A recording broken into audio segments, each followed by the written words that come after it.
I'm going to be speaking from the perspective of the Leadrouter agent, which is all of you guys. I'm going to be honest. I'm not a Leadrouter agent. I've never received a lead in Leadrouter. So if I'm saying something that is wrong, please correct me, because some of my assumptions may be based on what I think, how things I think really work, and you may tell me that they work differently in your world. So the gist of what we're going to be doing, I already have a mistake, I'm going to switch monitors here, is, well, by the way, again, thanks for coming. We had, I think we have about 150 or 160 agents that are technically working under our Coldwell Banker Pioneer, Town & Country, and Realty Center flag. We sent an email out to everybody, I guess it was a week ago. And is Anna in the room? Is she still outside? Best I can tell, only 40. How many people are RSVP'd at? About between 45 and 50. Okay. Well, it appears as though approximately 2/3 of your peers did an RSVP. Now, keep in mind, a good chunk of that is the Claremont office. You're not going to see it. Nobody's here from Claremont, are they? Okay.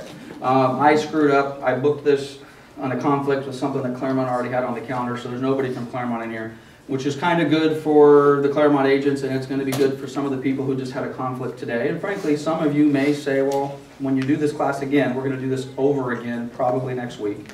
And if you want to come for the second time, that's fine. I'm assuming 90% of the content will be the same. Since we're going to keep it free-flowing, they may have some questions that you guys didn't ask. But generally, the bottom line is we're going to fundamentally change Leadrouter, okay? And I'll give you kind of my thoughts. Is we have looked at Leadrouter for the 4.5, 5 years, however long we've been using Leadrouter. To be honest with you, from a management standpoint, we've looked at Leadrouter as a recruiting and a retention tool.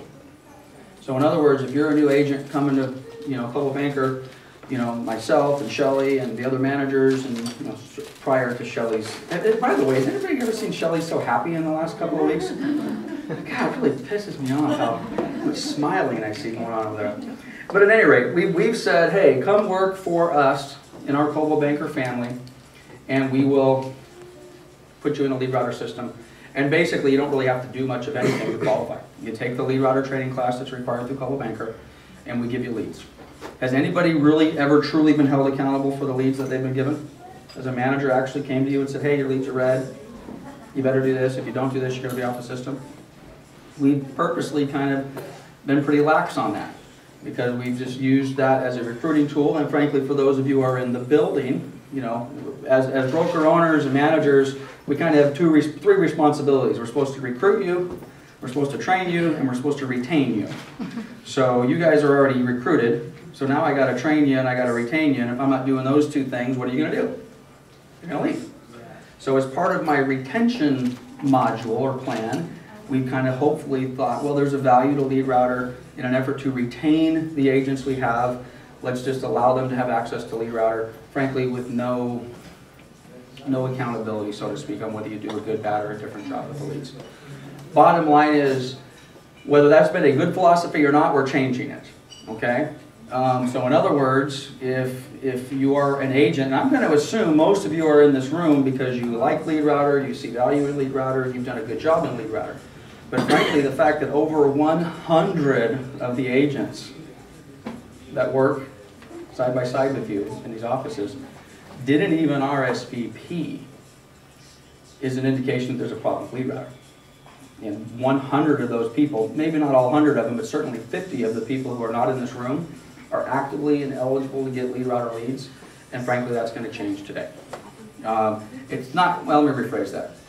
We're going to do one more of these classes. It'll probably be sometime before the end of next week.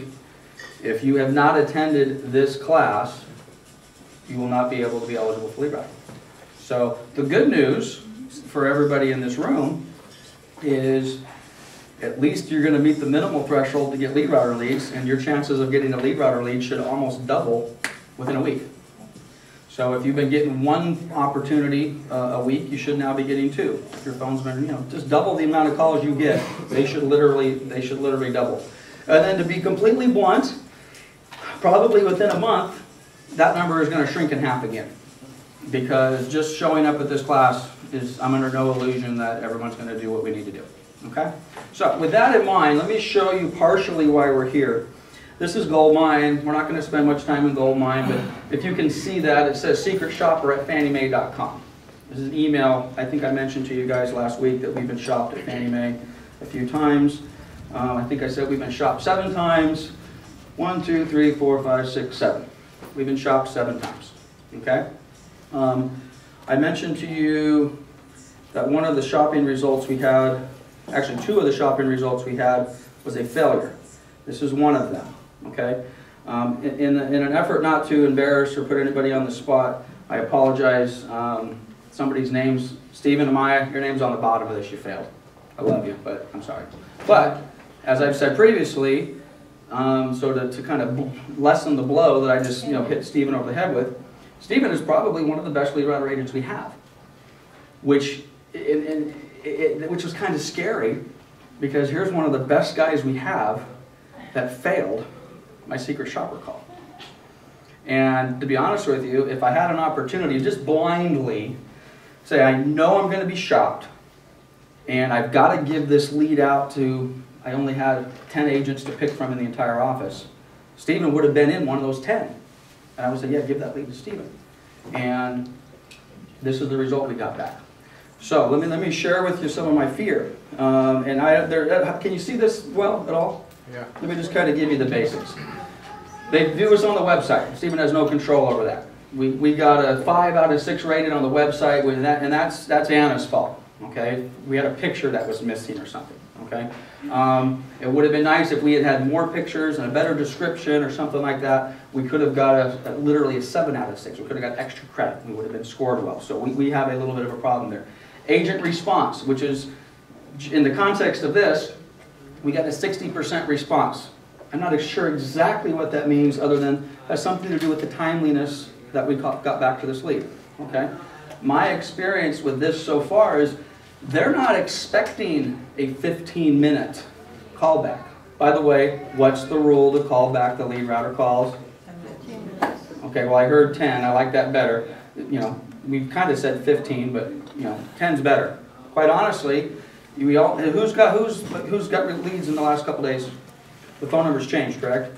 Okay, you guys now have the new phone number saved in your iPhone. I really would like you guys to be able to, your phone's ringing, you make the conscious decision. I mean, if it really is going to be 15 minutes before you call the lead back, frankly, I probably would prefer you not accept it.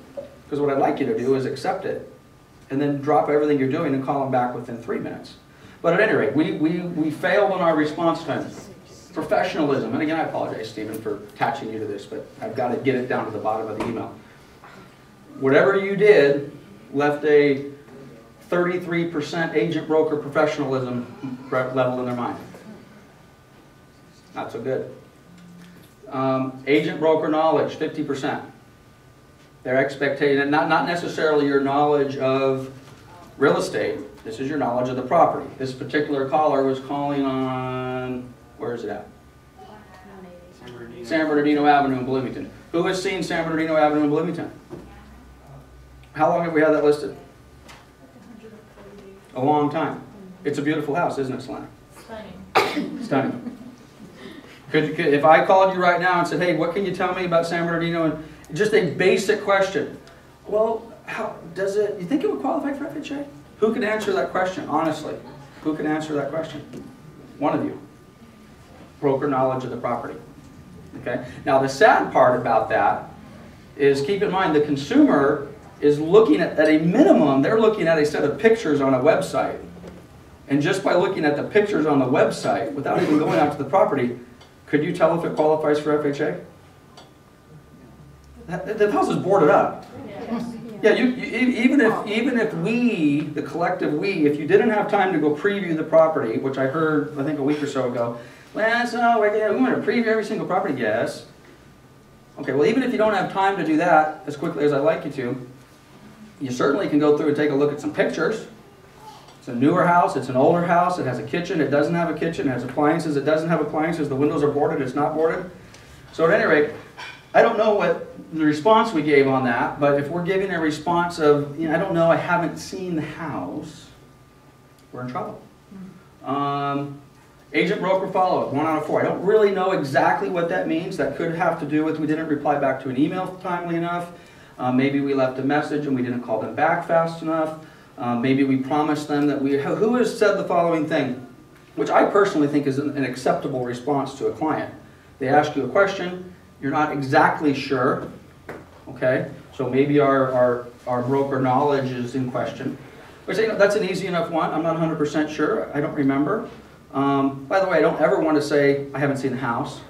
We're cutting that from our vocabulary. We're never going to tell the client, I've never seen the house. Come up with something a little better than that. I'm not in the office right now. Let me call you back in a few minutes. I'll get in front of some stuff, refresh my memory, and I'll let you know about the school district or whatever it happens to be. Okay? I'm not telling you to lie, but I'm telling you to get back to them timely.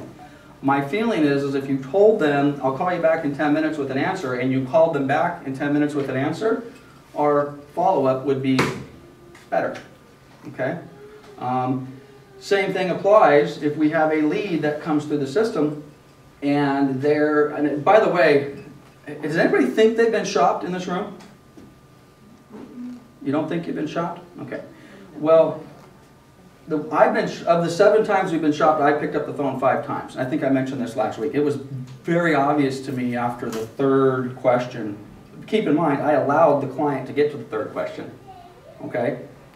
Is it possible to shut them down before they get to the 3rd question? Right? Okay, well they're asking the schools, the crimes, the buses, the transportation, the shopping, bing, bing, bing, bing, bing. But then almost every single one of these have also said, and I'm not quite ready now, my aunt's coming out from Colorado, my mom's coming in from New Jersey, so on and so forth, we're probably going to be ready in a few weeks. And the appropriate response would be, well, can I get back to you within the next couple of weeks? Yes. Put them in your system, and then what? Follow them up. Okay, basic stuff, right? Overall opinion, 60%. Not good.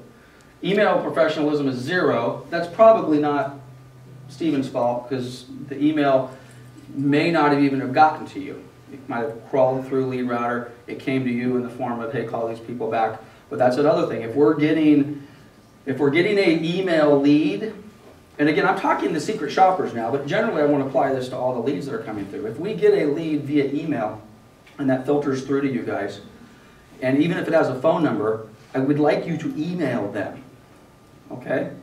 And if the email comes after the phone call, that's fine. Hey, it was nice talking to you this afternoon. If you're interested in more properties, follow up with an email. If your email comes prior to you calling them, and I think this is perfectly acceptable. On some of these email leads, I know they're a little different than the phone calls. Maybe the email came in late at night, or maybe came in super early in the morning. So it's now sitting there. It came in at 6 in the morning because maybe these people are secret shopping us from New Jersey or something like that. You now get into the office at 8. You just a quick reply back. Hey, I got your email. I'll be in the office this morning after 9 o'clock. I'll give you a call, and then you call them after 9. I know this sounds like elementary stuff, but the vast majority of our agents are not doing any of this. So at any rate, and then again, phone call professionalism. I've heard Stephen on the phone. You're better than 33%. But have we all been short? Have we all had other things on our plate? Have we all been busy? Have we all basically kind of pushed that caller aside? I've done it. I probably did it yesterday. I'm certain that someone called me yesterday. I'm like, I'm in a meeting right now. Can I give you a call back? Can I have somebody give you a call back? I don't have, that's not the love. Which is why when you're taking these leads, make sure you've got enough time to take the lead. Okay, then we come down here to the comments, and Stephen, I promise the pain's almost over. This is what our description was, is the duplex home, excellent opportunity, which by the way, this is not a duplex. Okay, it's 2 on a lot, but at any rate. Home needs some TLC, is that accurate? Is it really accurate? TLC to me means it just needs a little bit of carpet and paint. Yeah. This house does not need TLC. That's not Stephen's fault, that's internally. These are the comments that we put into the MLS. This is my fault. We don't have accurate comments in here. Based on the photos, the home need, this is the consumer. Okay? So I'm beating up on me and Drew and Anna right now. The shopper says, based on the photos, the home needs more than a little TLC. That's their comment based upon our photos. Epic fail. Okay? Their own photos. Did we not look at our own photos when we put the thing in the MLS? The consumer apparently did. The windows were boarded, the cabinets were missing, it would clearly need some work. There was nothing in the text about the neighborhood or what it was done, Okay. Professionalism. Steve called to apologize for not getting me back to me sooner. I love you. I can guarantee you if you would call within 15 minutes, that comment would not be on there. You are not allowed to accept leads and not call them back. Okay? Everybody in the room right now is eligible to get leads. Once you're off the team, you will have to come to me and prove to me that you're eligible to get back on. This will get you off the team. 50 minutes. Where's call center? Raise your hand. We asked you to come. Raise your hand if you call. Raise them. Be proud. Okay. We've got Annette, and we've got Melissa, and we've got Stacy in the back. Without naming names, how many times a day and or week do you get a call back from a customer that says, I called earlier today, you said someone was going to call me back in the last 15 minutes and they have not called me yet? How many times a week? Like 5 times a week. 5 a week, 1 a day? Yeah. Okay, if that is you, keep in mind you don't have to accept the lead, guys. If the next time Sandy gets one of those phone calls, you're off the system. That's it. No, you come to, no, come on, that's not fair. I did leave a few messages, the phone number was wrong. I get that. We're all going to be reasonable about this. But 15 minutes. So, at any rate, I'm not going to go through the rest of this, but this is real, okay? Now, the part that really scares me about this is we've had 2 failures, and I was the second one, to be fair. I don't have a bunch of nasty comments about, I was unprofessional. My failure was I didn't call them back, period. They said they called me at 2 o'clock and 4 o'clock and 6 o'clock, and I just didn't call. Epic failure, okay? I don't know where the voicemails were, but hey, By the way, I'd like to stand up here and say, I never received the voicemail, therefore it's not my fault. Do you, when you hear somebody say that, do you believe them? Have you ever not gotten something in the mail that was sent to you? Yeah. Well, I never have. When people tell me that it's the mailman's fault, I always question, like, every time I've ever sent something to somebody, they've gotten it, and every time they've ever sent it to me, I've gotten it. The mail they seem to get a bad rap, and I'm sure on occasion they lose stuff. But when I hear what I just said, I didn't get the voicemails, it's impossible that somebody called me 3 times in a day. And I'll go to my grave saying it, but I don't believe it. You tell me, I didn't get the message. I don't believe it. And they won't believe it either. If I call Fannie Mae and I say, wrong, do they believe me? Are they going to believe me? No. Anyway, the bottom line, this is how serious this is. And by the way, again, a little bit of good news. If it sounds a little harsh, this is not a sales rally today. This is not rah-rah pick-me-up. This is business. We're talking business, and there's some ugliness to some of what we're going to be talking about. So, again, thanks for Stephen for letting me beat you up here a little bit. Things are picking up. April 1st was the start of the second quarter. We have received, I think, 8 new REO assignments since April 1st. We received 5 the entire month of March, and I think 3 or 4 the entire month of February, and a couple in January. So we're 10, 11 days into the month. I don't know, I think something magical has happened. First quarter, we're not going to do anything. Second quarter, maybe let's start to put, do we need inventory into the system? Yeah. We definitely need inventory. It appears as though we're going to get some inventory. My fear, and then I'm going to get off of this, is that I'm going to get shopped a couple, 3, 4 more times, and they're going to say, Lance, you're not capable of handling our account. I cannot tell you what that means to me and to the office. It's big. It's millions of dollars. Not millions of dollars today, but over the next 5, 6, 7 years that we're going to be doing this with Fannie. And by the way, Freddie's not doing secret shoppers, but I would put Freddie Mac in the same account. It means millions of dollars to the office. And I don't necessarily just mean to me, okay?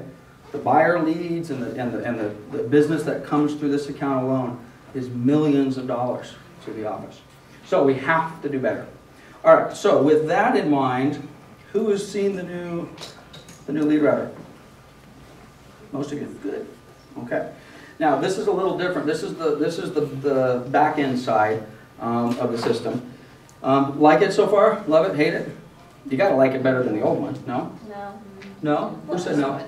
I don't like the fact that you automatically say it has to be a hot lead when you can't even know if it's a hot lead until you call the person and the person's not answering the phone. Okay. I think there should be. It won't let you change it to something other than hot? It's hot, cold, but it's not hot, it's not a cold lead. It's nothing until you actually talk. But I think and I don't know, by the way, I went through a little bit of training on this in the last 2 days, and I don't know what they're going to tweak some stuff, but I think the logic, if they were here and I was to ask them that question, I think they would say that they've called, we have not communicated with them at this point, they're hot. Okay. They're going to remain hot until there's some communication made back to the client, and then you can determine if they're really, really hot or not. But someone already said you can change them to cold. You can change them to cold, but they're not really cold if you haven't called them. They're nothing. And You drip, don't know until and you drip, talk to the person. drip kind of means that you're gonna push them out for a while, and so there's like not a between, like follow-up to find out where they're at. That's where the notes come in handy. You have a spot for notes, so It is, even but if it is Okay. hot. Well, keep in mind, and this is a great conversation to have, and maybe this type of conversation is going to dominate the next couple hours. I'm not an end user, so if I'm asking for some unreasonableness, and if the system's not, Stephen and a couple others, maybe Robin or Andre had said, hey, we want to, when we put our own leads in, we want to make sure that they're subject to the yellow, green, and red. Okay, that's currently not the case if you type in your own lead, but I mentioned that yesterday or Tuesday, and they're like, oh my God, that's the greatest thing in the world. And actually, the response was hilarious, because I said, believe it or not, there's a couple of agents in my office that actually want to be held accountable for the leads that they put in.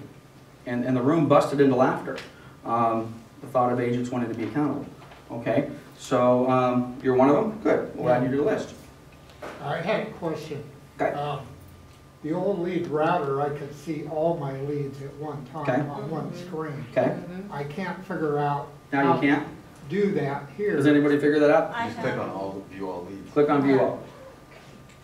When you, I tell you, when you- let's do this. Let's go through, and I don't want you to hold back questions, but that's a perfect question. Let's get through the meat of what I want to get through, and then maybe we can play around with the program a little bit. Well, someone will give me their login, and I'll pretend I'm you, and then we can go in and we can take a look at that sort of stuff. But logistically, this is what I see, and maybe you guys see something similar. But by the way, did they remove the word dead? There's no longer anything dead? So they don't call them dead anymore, they're now cold, proposed cold? Okay. So we have, just since we've launched this, and I haven't touched this, shame on me, shame on Anna, and whoever else I've got responsible, we have 51 proposed cold leads, you guys have sent them back, okay? Now, I'm not gonna pull up a lead that says, I called and left them a message, I called and left them a message, and then they're cold, okay? There are bunches of examples of that in the system, where a lead has been accepted, an agent has said, I've called them 3 times, and I don't want them anymore, okay? I personally don't like that. I think that that's silly. But that's your guys' business decision. If you want to cherry pick the leads, and you only want to work with the super hot ones, and if your definition is the ones that are going to call you back within a couple of days, I'm okay with that, okay? Because when you send them back to me that says, I called them 3 times and now I'm done with them. By the way, just to be clear, I'm not done with them, okay? So there may be a few of you in the room that we need to talk to and say, give me all those leads. Because I want to know who that is. Because what I'm going to do, we'll take a silly, Drew, let's pick on Drew because he's not in the system. If Drew leaves one voicemail and kicks it back to me and says it's proposed cold, I'm going to basically go in and I'm going to click reroute. And I'm going to reroute it to everybody, and everybody but Drew is going to get a chance to see it. Now, if Selene gets that, and then she leaves one voicemail, and she kicks it back and says, I don't want it, it's cold, then I think I need to talk to you guys, and just in the fact that, okay, and again, I'm okay with this. You guys only want to work with the leads that are doing something today. Who wants to do that? Everybody. Who's okay with working with somebody who you have to call back for a month or 2? Okay, so if you raised your hand, and you don't mind getting those leads, then I'm going to give them to you.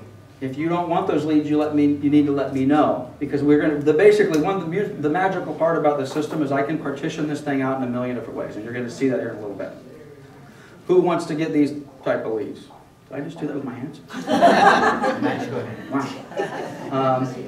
Who wants this type of lead? Who wants that type of lead? Who's eligible to get the Fannie Mae leads? Who's not eligible to get the Fannie Mae leads?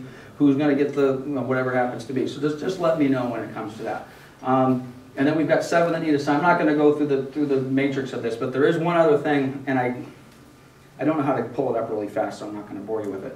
Another thing that I found really, and again, this isn't a bad thing, so don't think of this as something that, oh my gosh, science is picking on us. One of the very first things I noticed that's different on the administration side of the lead that wasn't available with the old Leadrouter is Drew's our buyer. He calls into the system, he talks to Annette, and Annette puts him in 123 Main Street, and it flows into the system.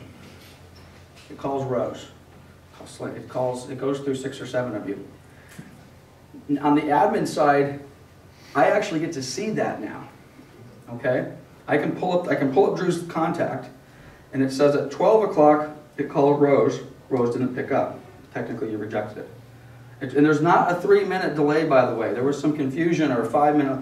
These leads are, if you don't pick up that lead, you do not have an opportunity to go back in and accept it in Leadrouter.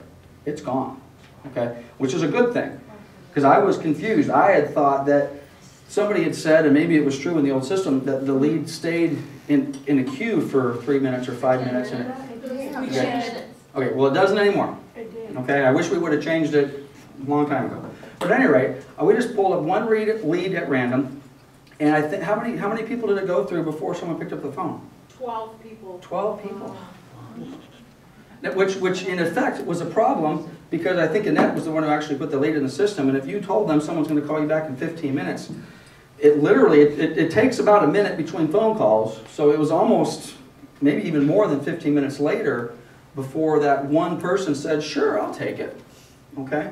Now again, that's not a bad thing. So if you're one of those, and I'm not going to pull and put the names up on the board, but if you were one of those 12, we've made it very clear. If the lead comes in and you're busy, okay, then ignore it, okay? So that's not a problem, but I got to tell you, I did find it pretty interesting that we went through 12 people, okay? Yes. Are we penalized for not accepting a lot of leads? No, We're not penalized. No. We can. just the opposite, actually. All right.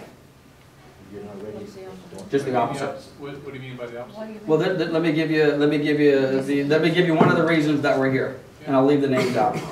I have an agent who accepted approximately 300 leads over a period of time. 300. 300, yeah. Oh, I see. Okay?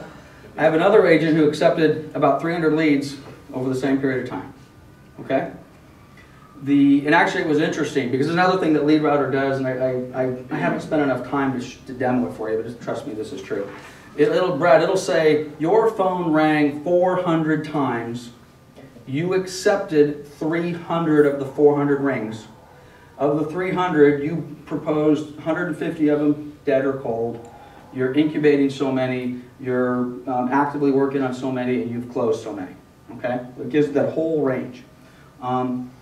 Then I pull up agent B, and it says they accepted, their phone rang 400 times, same number as you. They accepted 300, same number as you generally, okay? They marked, you marked 150 dead, whether that's a good number or bad number is irrelevant. They marked 250 dead. And the other ones that they're working with, they haven't closed anything. And let's just suppose you've got 6 that you've closed, and you've got 12 that you're incubating, and you feel good about it. When I look at that, I say, well, apparently Brad's doing a better job with these leads than agent B. Okay? So to directly answer the question of, am I penalized if I'm not accepting the leads, it's literally the exact opposite.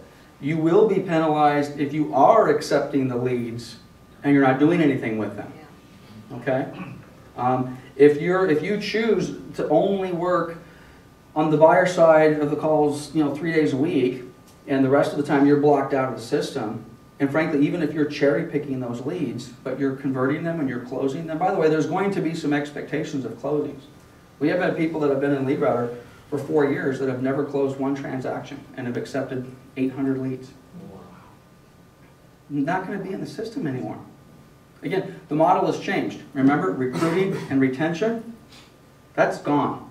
An agent who has accepted 800 leads over a 3-year period and has closed 0 transactions, frankly, I really should be having a discussion as to whether they should be working in the office, yet alone working in Leadrouter, right? So, anyway, the bottom line is it's not about how many leads you accept or how many you let flow by you. It's about what you're doing with them. And as far as penalized, this is the queue. Help me out here, girls. Where do I find the agents that are that are up? It used to be here on the adult. Where do I find the agents who are eligible to get leads? It used to be down at the bottom of this. Where is it? I think if at the top you do the Manage agents. Untrained. No, I've seen it's somewhere else. Yeah. At any rate. That tab it says manage agent. A to Z. But I think that's going to give us everybody. I don't think that's going to give us agents that are eligible. And the bottom line, if you're in rotation to get a lead and you can't accept it, that's okay. Yeah, it's Okay. eligible, isn't This gives you the eligible ones? Red and Or is this everybody? Okay. green's eligible. All right, but that's still not the list I'm looking for. At any given time right now, there's about 75 agents that are eligible to get leads. About half are eligible to get leads. Frankly, the other half of the agents, we said that over half of the agents didn't show up. I don't know why I'm so surprised. They've never been in Leadrouter anyway. They're just not engaged into the system. So, at any rate, what I'm looking for basically is guys, who has floor time in their office still? I know Redlands does. Nobody else has. We've got anybody from Covina here? I've got a couple. You guys aren't doing any floor time in Covina. Okay, we certainly don't have it in Rio Valley. For those of us seasoned agents who have been around a while, you know, floor time was kind of a blessing and a curse. You know, for the most part, if you were a good agent, you didn't do floor time unless you saw value in it. And some of the good agents said, "Are you kidding me? I'll take floor time all day long." Okay. And brokers would constantly say, "Come on, the phones are ringing. You know, we've got the ads running. We got the signs out there. That's money, money, money." And agents, I don't have floor time, frankly, because the call center girls answer the phones better than our agents do, on balance. So don't be offended. Wait a minute, I answer the phone. I'm on floor time. I do a great job. On balance. The calls, they have the time. They don't have appointments. They don't have another commitment to be. They're not thinking about writing a listing contract later on. They're taking the time to answer the leads and push them out to you guys. So, at any rate, generally speaking, the main change, and I said I try to get in the first half hour, first 20 minutes of what the core of this is all about. We're going to change the business model of Leadrouter to make it a real business model as it relates to putting money in your guys' pocket. Okay? If you are a professional agent, interesting question to pose, who is actively working with buyers and wants more leads, you should love this meeting, because I've had many of you come to me and say, "This is ridiculous. You know, the leads are being just thrown away. They're coming into the system. They're not handling them right." And you know what? You're right. So if you've been saying that, you're right. There's just too many leads there. Let me just give you a little sample of lead monitor.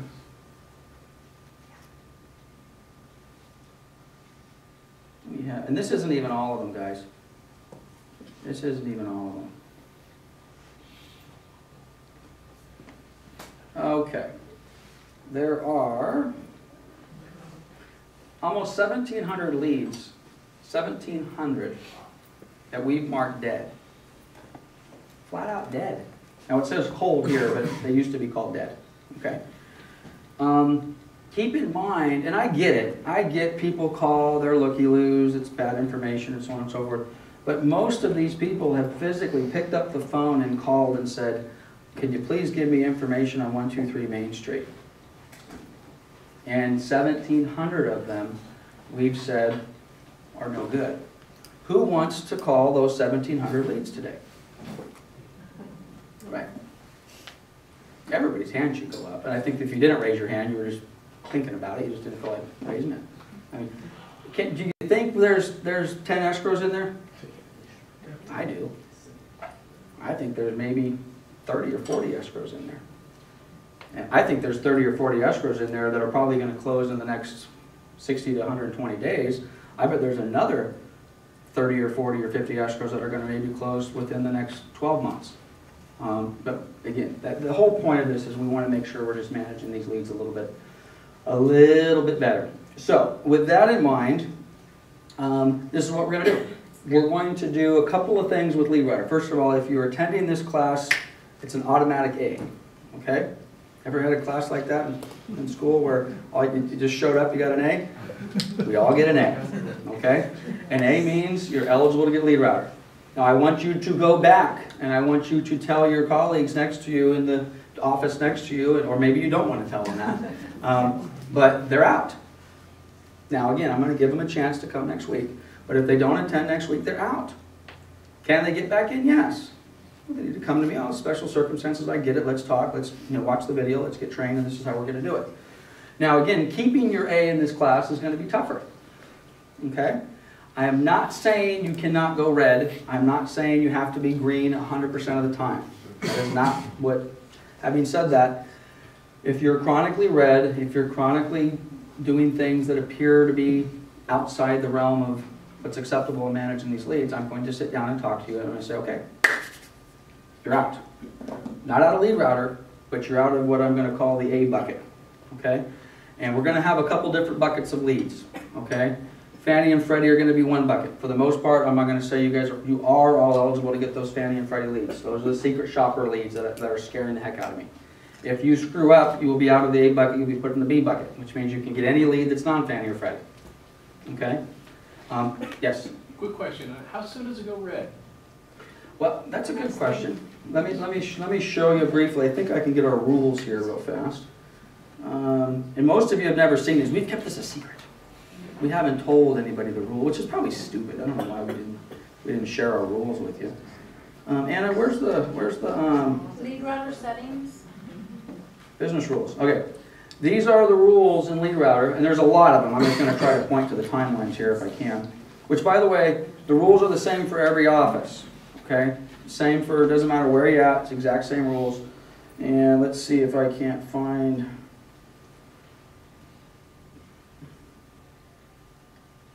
Reporting, where's the time frames at? Anybody? Response times.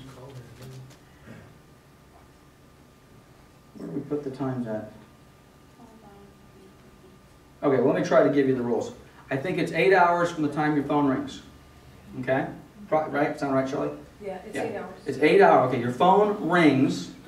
First of all, we need to call them back. Agent responsibilities. Agent responsibilities? Yeah.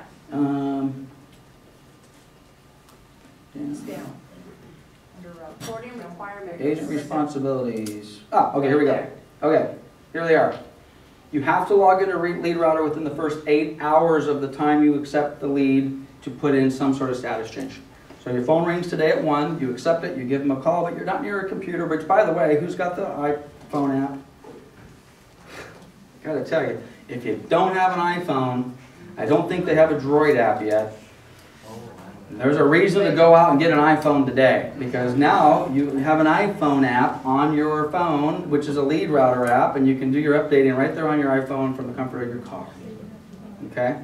Super slick. Didn't it say that we were to have an Android? I mean, I not think it's coming. everybody Actually, it has. does. It does have an Android app? Oh, there's an Android app. There you go. Okay, and how do you do that? I mean, is that You go part of to the App training Store today? and you type in Leadrouter, you click enter, and it says Leadrouter free. You click the button that says install, and it puts it on your phone, and maybe, Okay, what did I do with my phone? Let's see if I can get this to. Or you can just go to mobile.leadrouter.com. Well, actually, I got it on my iPad. This is going to be on my iPad, but I'll show you what it looks like, assuming I can get this connection to work. Okay, oops, we got it. Very good. Okay, this is what the icon looks like. So if you have, I've never been on the Droid or the whatever App Store, right, we can do but let's just go to the App Store and on your iPad or your iPhone, it's the exact same thing. You go up and you search and you click Leadrouter up in the box. I just loaded it before the meeting started, and it's going to tell me I have a bunch of options. I don't want to do that. And it's going to take me to the store, hopefully, because my 4G is slow. It's really slow. Okay, the iPad, there it is. iPhone app. They do not have an iPad app for Leadrouter, but you can still download the iPhone app. It's got this little global thing. You install it. You go back to your desktop. It looks just like that. You click on it, and voila, Leadrouter on your phone. Username, password. Anybody brave enough to let me log in as them? What's your password and your email? Steven at StevenAt StevenManaya.com. Password? 213 503 6005. Yeah, they give you a pin that you use. Okay, so Steven's going to instantly change his password after this meeting's over today. Okay, so this is the iPhone app, or the Leadrouter app. Did it let me log in? Yeah, just log in. Thought I did that. Okay, so this is going to be a mobile version of Leadrouter on your phone. So while we're waiting for this to load and pull up Steven's stuff, as a matter of fact, let me come back over here. I mean, I got a bad connection. Anyway, let's leave that be, but let's go back over here for a minute and let's go back to our rules. So, yeah, the internet's been really weird. It's been like fast and slow, like intermittently. So at any rate, you've got 8 hours. Let's go back to the question. How long do we have to answer the leads before they go red? You got 8 hours. You go into 8. What happens if you go red? No more leads. Do you get my attention? Maybe. Maybe not. And again, don't misunderstand me. If you go red, I do not want you guys to be freaking out. Oh, Lynn's going to get me to throw me out. I'm not going to throw you off the Leadrouter for going red every now and then. It's going to happen, okay? But if you're chronically red and you have 300 red leads and you're obviously checked out and you're not doing anything, that's a little different conversation. Yep. But you know, people should really be checking in and out more often because, Agreed. and it's to your benefit to check out, because if you're not going to be in today and you don't check out, you're going to get your 3 calls and then you're going to go to the bottom of the rotation again. Yep. But if you check out, when you check back in, you should pop to the top of the rotation. That's right. Everybody hear that? It is in your advantage. If you are going to check out, and I mean check out, you're going on vacation, you're going on a cruise, you're going to Mexico, there's no cell service. Go into Leadrouter, and this is not the class to talk about how to do this, but go into Leadrouter, check yourself out. I'm going to be gone for 3 days. I don't want any leads. There is a problem with that, though. That solves one problem. That solves your phone's not going to ring, and you're not going to get a lead, which, by the way, even if you didn't check out, effectively not answering the phone is doing what? Checking out. Checking out. Okay? So just don't answer the phone. You checked out. The problem is, let's suppose when's the second report. Who asked the question, when do you know when you go red? Who was asking that? Brad? After 8 hours, after 4 days, after 10 days, and then every 30 days after that. Okay? So you update the lead today. 4 days from now, you're going to go red again. 10 days, you're going to go red again. And then every 30 days, you're going to go red after that. But if you check yourself out for a week, and you happen to have some clients that are falling into that 4-day window, then you need to go in and find those clients and you need to call them and put a note in the system. It says, hey, I'm going to be out for a few days. I've sent you a list of some properties to look at while I'm gone. I'll be back in on Tuesday and let's go out and look at property. Okay? Or if you're going to check yourself out as far as not getting any new leads, then take your mobile app with you, and when you're in Vegas goofing off, you know, who works when they're not working? We're in the real estate business, folks. I have never had a vacation in my life where I haven't worked. And maybe that's a sad commentary, but that's the life I chose. But I mean, you know, some people are like, God, come on, I'm on vacation, I'm on vacation, I'm on vacation. Well, you chose the wrong business. You can't do that in this business. This is not a business. Who takes vacation? I take vacations all the time. Matter of fact, I'm going to be trying to goof off Friday, Saturday, and Sunday of this weekend. I'm going down to Coachella. I'm going to let my hair down and have a couple beers and listen to some music. Am I going to answer my phone? Yeah. Yes. Am I going to answer my text? Yes. My emails? Yes. You know, this is just the way it is. So anyway, 8 hours, 4 days, 10 days, and then every 30 days. Now we discovered, let me before I lose my train of thought, Brad, Stephen pointed something out which we're going to correct. Oh, and then by the way, 30 days for 24 months. Who's been in Leadrouter for more than 2 years? Well, guess what happened to all of the leads that you had in the system that are now 2 years old? They're still there. They're there, but they're no longer subject to the green, yellow, red balls anymore. Right. Okay? So we're going to change that. We're going to just push that out, and we're going to make it, 240 months. Take it into 20 years. Okay? But at least that way, you'll still, because Stephen brought it to my attention, so I got people in here, they've been in the system for more than 2 years. And they're still there, but they just, Yeah, and I'm you gotta go still find working, them. still working. right. So we're going to change that. We're going to change that to a longer period of time. Just Right. one question on that. When we put it on there that we have a callback in 2 weeks, you're going on vacation. Right. And I didn't realize this, and I should have probably read through that, so I'll take responsibility there. But then in 4 days, it goes red. Right. Well, I had no reason to call him because I was within my time period. And poor Bev is, saying, Brad, you've been red You're for a red. week. What's going on? And that's a very common misunderstanding. When you're thinking you're checking out, and I'm glad you brought it up because we've talked about this for years now. Checking out only means your phone's not going to ring. It doesn't check you out from the responsibility of you keep calling back the lead. If you check out for 2 weeks and you have any leads if you have any leads in the system, you're almost guaranteed you're going to have somebody on day 4 and day 10 that you're going to have to call back. Or certainly day 30 that you're going to have to call back. If we've got it for 2 weeks, though, is there a way to adjust it so No. it goes red after the 2 weeks? No. Okay. I don't believe so. That's fine. Can't you call and re-update it? I don't know. Before the time that We you're have to go supposed to? back in then throughout And the then Okay, recess. I'm being told that if you know one's going to go red in 3 days and you definitely don't want to be doing business in 3 days, that you can go into that lead today, put a phone call into them, send them an email, put a note in there, and then that'll trigger them to go out to the next cycle. You can also set when you want to do the next follow-up. If they say, oh, we're not ready, we're gonna do our taxes in 2 weeks, Right. you can change it to call Yeah, them but back it still in 2 goes weeks. red on you. I think it does. I think if It does. they're I've got caught if they're in that early stage, Yeah, it does. then it's still going to go red. So, but you've got to go in there and put in. But this is the difference with that. If that's the case, I wish that was the case. Well, we can I wish adjust that was it. the case on all of them. When they were red, I wish I went in and I looked at it and it said it's red, and then I saw a note from Selene, and Selene said, today that they're getting their taxes and there's been a death in the family and they're going to Europe and they're going to come back on July 5th. And I looked at it and I said, oh, big deal, But and then it would be that's not the case. That's really not what's happening. What's really happening is we're just not calling them back. You should be checking in every day. What about the Sure. ones that are not ready, they're getting pre-qualified, they're pretty much not ready? And you're gonna incubate them. Incubate them, but Yep. they still show up red. Yep, After 30 days. I know. So you have to incubate them every month. They're going to go red. They're going to go red if they fall into this category. If they fall into any of these categories, they're going to go red every 30 days. If you're incubating, and correct me if I'm wrong, if you've got someone, that example I just gave you, I am going out of the country, I will not be back until August, and you put them in for a follow-up on August 1st, I think they'll still go red every 30 days, correct? Yes. Okay, well, then the answer to the question is what Stephen said. You got to check in every day, or every other day. Just check in, take a look at them. And who uses a contact management system? Oh, it's so sad that, actually, you know what? I'm going to take that as a win. Raise your hand again. 8 of you, 9 of you?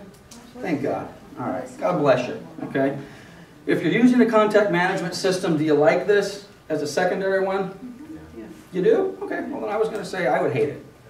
I mean, I need Goldman. I would hate having to go into Goldman and go here, back and forth, okay? But if you're not using a contact management system, then use this as your contact management system. Then this is it. Those of you that use a contact management system, are you in it every day? Well, if you are not in it every day, then you don't have a contact management system. You have a filing cabinet to keep names and phone numbers. I have a manual list. Man, shame on you. Manual list. I carry. Do you know how much more business you could do if you got that? I know. Okay. All right, so these are the rules. We're going to adhere to them. Right now, if we go back and just look at red leads, anybody want to take a guess at how, well, I don't even, where do I find my red leads? Lead monitor, all leads.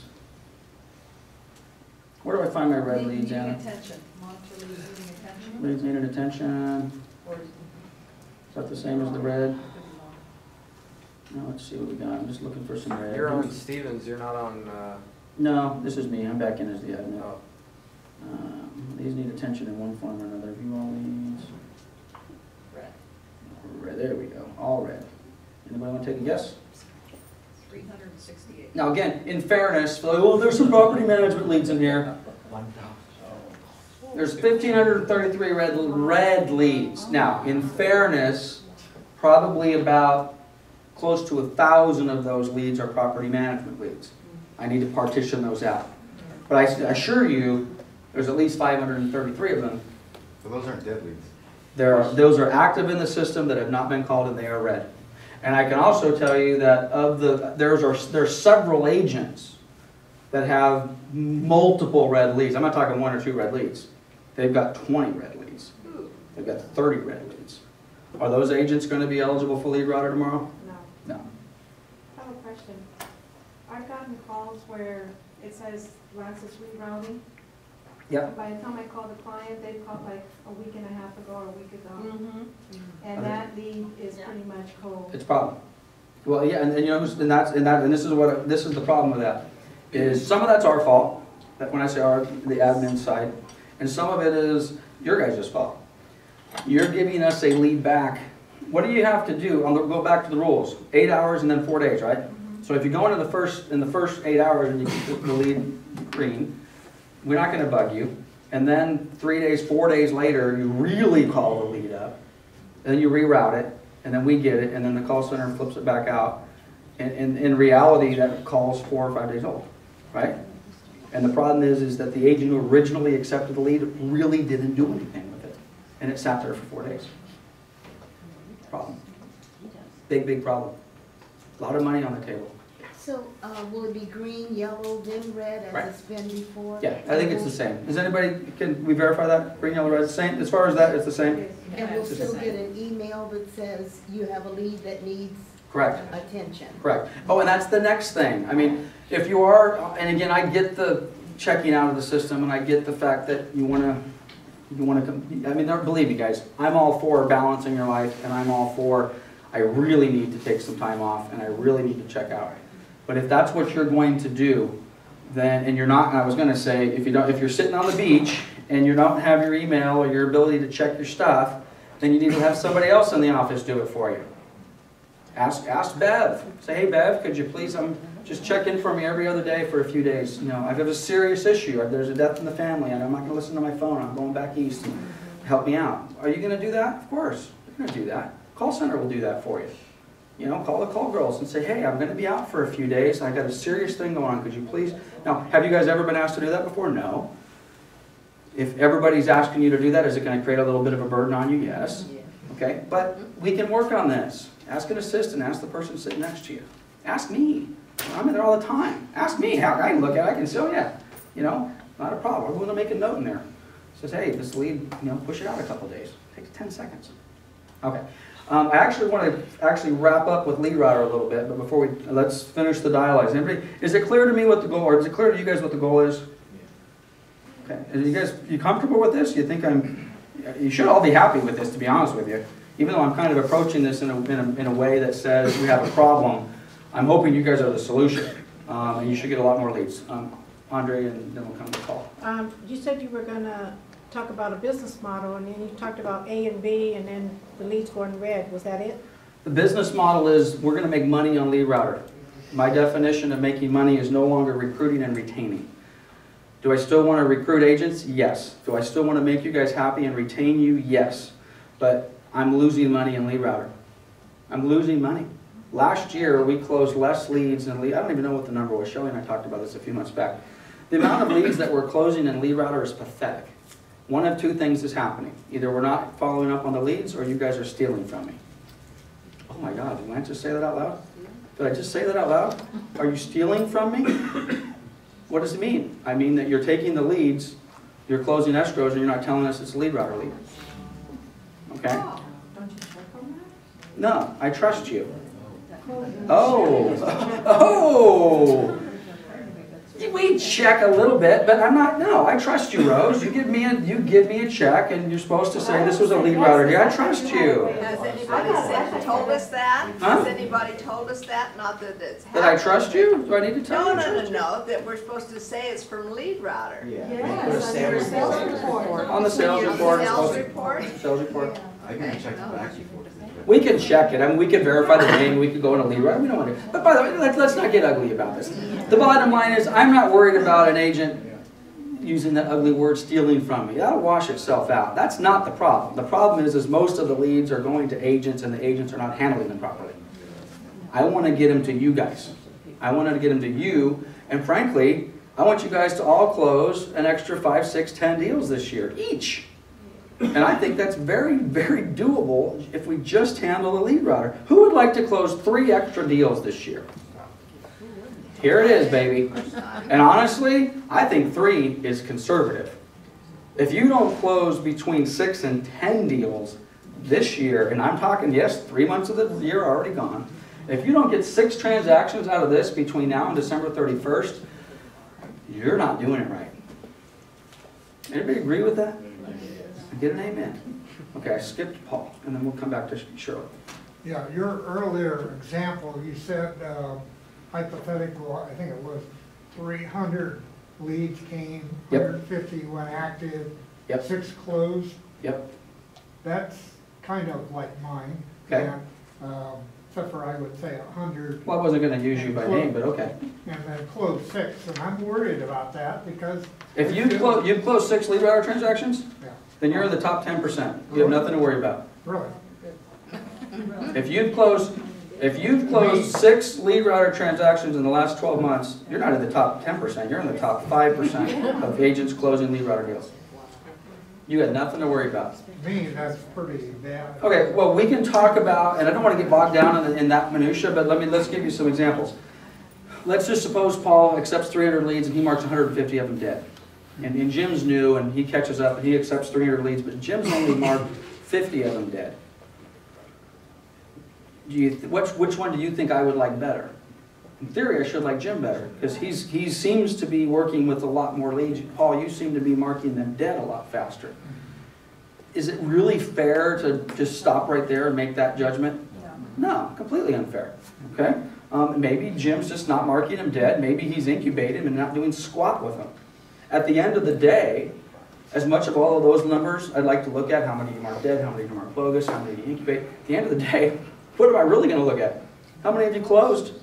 If you close 6 and Jim's closed 0, okay, well, I don't care if you mark, 294 dead. If you close 6 out of the remaining 300, I'll pin a star on you. And then we'll figure out what to do with those others, because maybe you're cherry picking. Because those other 294 leads that you marked dead, that's okay. I'll give them to Debbie. We'll give them to Marilyn. We'll give them to somebody else. So don't worry about that. If you're closing 6, who's closed more than 1 lead router transaction in the last 6 months? Ouch. Ouch. How many? One more time. 1 deal in the last 6 months. Okay, so the rest of you should really be happy because a lot of these leads must be going in the wrong direction. Shirley, you had a question. I was ignoring you. Oh, I'm sorry. Okay, yeah. Did I understand you now? The phone rings, it says this is lead router calling. Yep. And if I miss the call, I have 3 minutes to call No. them back? No, you do not. If you don't answer the call or you just ignore it, you're done. You can't get it. It's going somewhere else. Okay? Okay. Anything else on lead router? Because I got a few. So what happens if you answer, because I answer it if I'm busy, I just answer it to say no, so it shoots on to the next person. I don't need to do that anymore? No. Okay. If you, no, if your phone rings, who knows, who's got the call in the last, what's the new number? I don't know, but. It's a 970 number? And Okay. he's rude. Or 973, it's probably New Jersey. You're going to get a call from 973, and you're going to save that as a call center or lead router lead. The next time you call that and you're in a conference, you can't leave, or quite honestly, if anybody gets a lead while we're getting here, pick it up and go outside. But if you can't, just ignore it. Okay. Just ignore it, and go on to the next person. And it looks like it's taking about 60 seconds for the next phone to ring. Okay, and that will not, whoever asked, is that counted against you? That is not counted against you. As much as I was earlier emphasized 12 agents ignored the lead before someone picked it up, inside, I kind of am like, are you kidding me? But that's okay. If you were one of those 12, I get it. You were busy. You were with a client. You're showing property. You didn't have the ability. My fear is that a lot of those people who skipped the lead were not busy. They were not showing property. They were not. They were just not working. But that's okay too, you know. All right, anything else on Leadrouter? Because I actually kind of want to get into a little bit different topic along the same line. Yes. Where did Duran? Is she still there? She left. Oh, she left? Not to come back? I saw her walk. I went over to Why don't you call her and see if she can come back? My picture went Please. off on the news this time. Yeah, I don't know what happened to those. And I don't know how to get it on.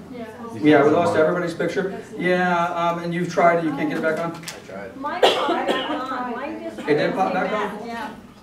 Let's see if I we don't know can, how to do it. let's see if some of them pop back. Let's see if Shirley's got her. No? You can add a profile like that. Yeah, you don't have the option to do the pictures. Just shut down my computer. Okay. Anyway, I don't know what happened with the pictures. We'll get the pictures fixed. Nobody sees that but us anyways. Well, no, it's really nice for me. It's really, really nice for me. To be blunt, we have some secret agents in some of these offices, and I may not be as familiar with who they are. Maybe it's a brand new agent in Covina or something like that. It's super helpful to get those pictures Okay, I in. have a question on the Yeah. city shopper. Who chooses one? Nobody. Guys, we got a couple different meetings going on here. Ladies. Just a little bit. The secret shop, I don't know, it's totally random. Fannie Mae is contracted with the company. The company has a list of properties with listing agents' names and numbers and office numbers, and they just call. They call, well, and again, no, I won't, because it looks. What about the sellers? I mean, do those get sent to you and then you kind of route them, or do they actually? The sellers that go through Leadrouter? The sellers will go through Leadrouter itself as well? They can. Paul just closed They- one.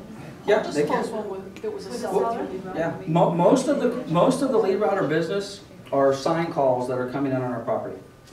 But a fair amount are sellers looking for a listing appointment. Sounds like Paul just got one. You know, emails that come through. Which, by the way, I hope this is clear to everybody. We're talking to Leadrouter in the context of company leads. Okay, my Fannie and Freddie sign calls. Something that's generated within the company, our company website. You guys have the ability to direct your own world within Leadrouter. I closed one. Okay, you know, something comes in on your website.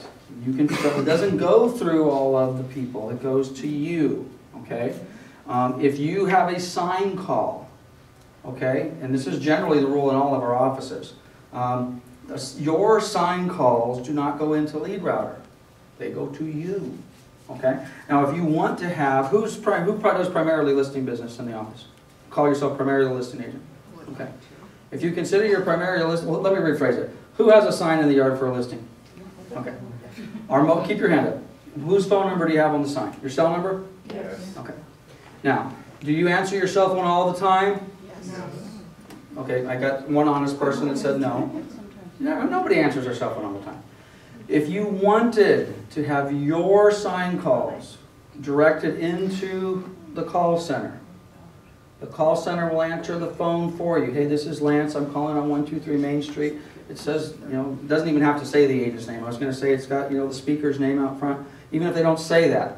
Call center knows that 123 Main Street, actually the call center doesn't know, the system knows that 123 Main Street is John and Diane Speaker's listing. The call center puts in the name and the phone number, clicks submit. It bypasses everybody and it lands in John and Diane's Leadrouter. You guys get that? Some people leave the room thinking, oh, all the leads go into the company. It's not like that, okay? You can control, and frankly, if the speakers don't want to work with buyers, but they want to control the sign calls that come in on their signs, within Leadrouter, you can designate your own little team. You know, you can pick 2 agents or 1 agent within an office and say every time that lead comes in, I want to give it to Brad. Okay, and then Brad can get those, and then you can get a report every month that says, hey Brad, we gave you 8 leads, and then you can do the same thing that I'm doing. Your conversion ratios stuff are tough, and your follow-up is bad, and you're red, and then you guys can decide whether Brad's the best buyer's agent for you or not. And then you can decide whether you want to charge Brad a 20% or 25% referral for that. Do you guys understand that you can do that? This is, Leadrouter is not just tied into the office. You can manage your own leads. If you run your own ad, who runs their own ad periodically? Okay, a couple hands go up. Your own personal ad. If you want to put in the phone number for that ad, if you want it to go to the call center, all you have to do is say, I'm running an ad. I'm running an ad in the Homes and Land magazine, issue number 17, okay? When the caller comes in and they say, hey, I'm calling on the ad in the Homes and Land magazine, and they're going to say, okay, great, that's Drew's ad. Yeah, I see Drew's picture up there. There's a source in Leadrouter that says, where's the lead coming from?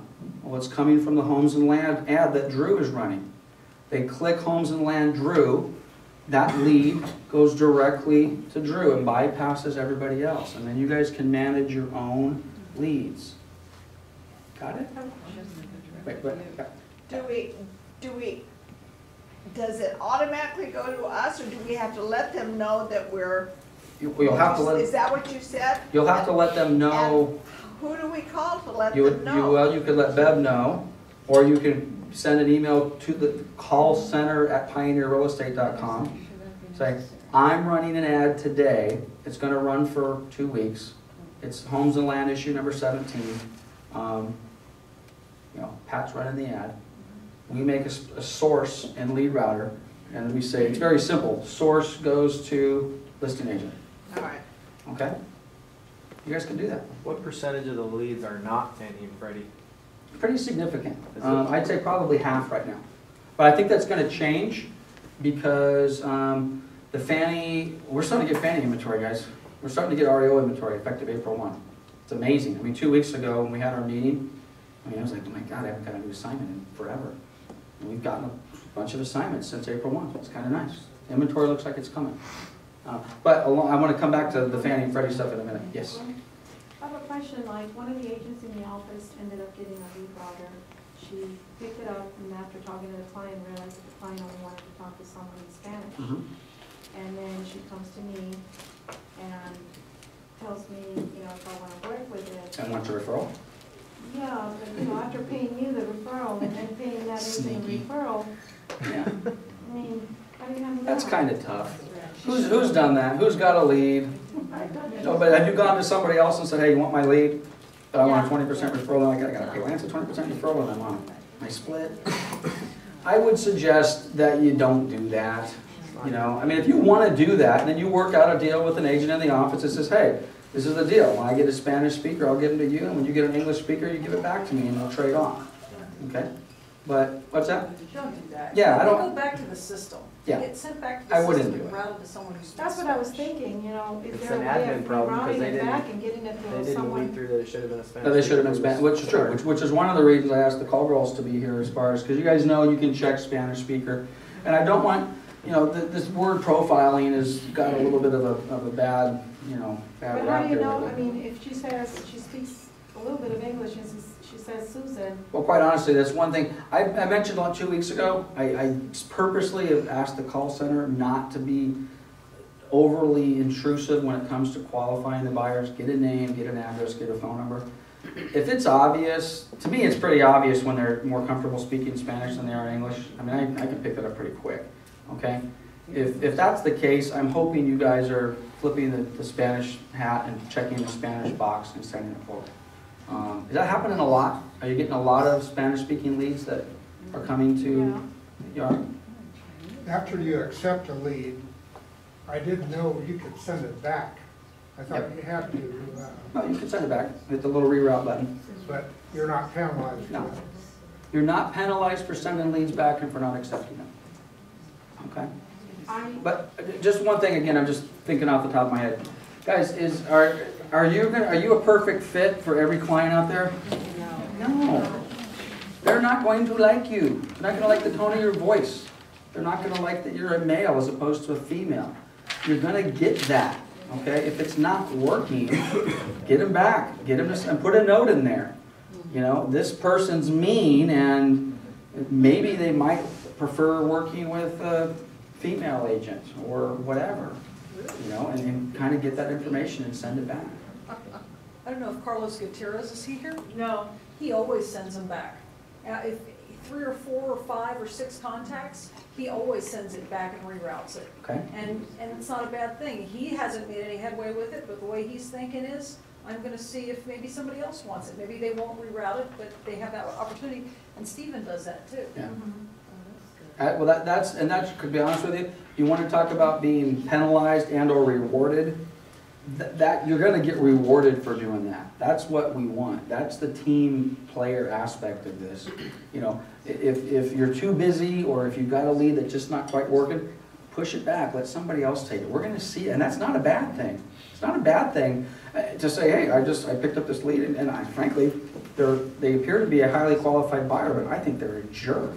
Do we put that in the comments? Yeah, absolutely. Not only can you, you should. Put it in the system. I just can't work with these people. They're too demanding. They were rude. You know, their expectations are way more than I can deliver. Put those in the comments and send it back. With the note that, but based on everything else they told me, they appear to be a real buyer, and they're going to probably buy this week, but just not with me, because I don't want to deal with them. About if you work with them for 6 months and show them tons of property, and then you're just not getting anywhere, you can send it back. Can you get any kind of referral? Yeah, you know, you come see me on something like that. Okay. Guys, this is the deal. I want Leadrouter to be profitable for everybody. And we still have our rule in there, if you close more than, what is it, 6 deals? You close 6 deals in a year, you get to keep the rest. We're not charging any referrals on anything over 6 in a 12-month window. Really? We never knew that. Really? We'll close 6 and you'll find out. 6 a year. Yeah, 6 a year. December from January. You close, everybody get that? You close 6 transactions that are Leadrouter, attributed to Leadrouter in a calendar year from January to January, or December. The 7th and beyond are free. Buy 6, get 1 free, or get the rest free. Somebody's close to it. Okay, well, that's why you don't know. Close one. No, but I mean, you know, it's good to know. It's good to know. Because I think that's a motivating factor for a lot of us. Should be. You know, if you close 6, the rest are, okay, then we Okay. after that. Delgado's new because they hit 6 last year. Yep. And they got the rest of their stuff free. Okay, a couple other things real quick I want to go through. And again, we can still get back into the Leadrouter stuff. And is Joanna coming back or not? You didn't call her? Where's Anna? Can you call Joanna, Coldwell Banker Mortgage? Tell her if she's still in the area to come back. Okay, a couple of things here. Talk a little bit about this Fannie and Freddie stuff. Well, first of all, getting back to previewing. This is important, okay? Getting back to the secret shopper. If we have properties, and keep in mind, a lot of the properties that you could be getting calls on are in pre-marketing, and we don't have signs, or excuse me, we don't have prices on them yet, and all the rest of that. I really want you guys to make an effort to preview these properties. Now, I could tell by our show of hands last week or 2 weeks ago that it doesn't sound like a lot of you are out previewing properties.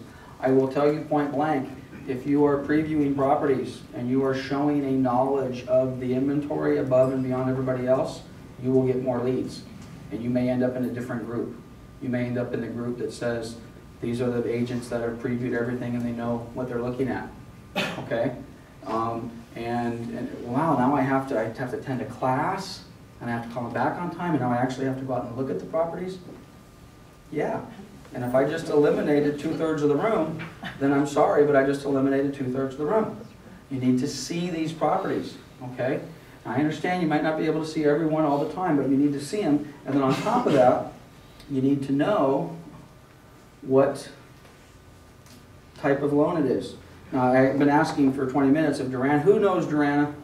Coldwell Banker Mortgage, Marina Valley office. Rick Waller. Raise your hand, the Redlands folks. Okay. We have a new relationship with basically Coldwell Banker Mortgage and PHH. Let me just show you something here real quick to kind of put the, who's heard of Coldwell Banker Mortgage before? A few of you. Is it a little self-serving that we are Coldwell Banker and we want to use Coldwell Banker Mortgage? No. Who said no? Okay. I don't think it's self-serving either. Is it possible somebody else could think that's self-serving? Possible. Okay. Who's heard of PHH? Okay. A few of your hands. This is a list. I asked Rick, not Rick, who did I ask? Paul, somebody with Coldwell Banker Mortgage. PHH and Coldwell Banker Mortgage are the same company, by the way. Okay? This is a list of In 2006, the top 30 lenders in the country, top 30 lenders in the country in 2006. 6 years ago, PHH / Coldwell Banker Mortgage / Century 21 Mortgage / American Express Mortgage / Provident Mortgage / 200 different mortgage companies. There's a bunch of local small mortgage companies that basically do business under the PHH flag, okay?